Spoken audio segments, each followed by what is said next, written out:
down to the other thing. You have to buy into the fact that results come from a holistic approach. So rather than saying, okay, well, I know that if I hit the workouts harder, I'm going to, get somewhere. Or some people are at the nutrition, camp, and they say, I'm going to hit the nutrition button really hard. It's failing to see that this is everything. If you're not sleeping, forget about recovering from workouts, forget about being able to maintain the energy and motivation to keep doing this, and forget about and preparing food, same thing. I mean, it comes down to having food available, constantly making homemade food. And if you don't have stress in check and sleep in check, you simply cannot keep that in check. So we're looking at the whole picture.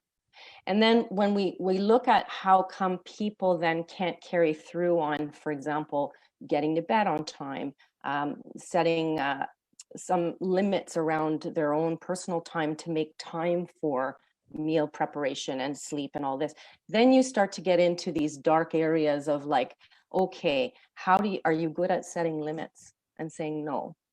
Are you good at understanding what works for you, your self-image, your own personal narrative? Like, is it, I'll never get it, then we work on that.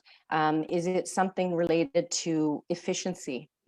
In medicine, we became very efficient.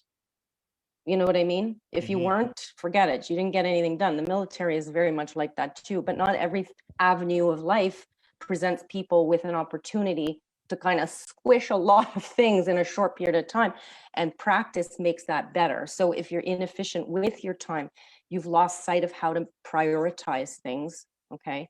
Time management things. And so, and a lot of parents get lost in this, right? So they now have a job and they have their parenting role, and self is lost. They don't know how to protect time for self. And so it's those kinds of things that come out as barriers.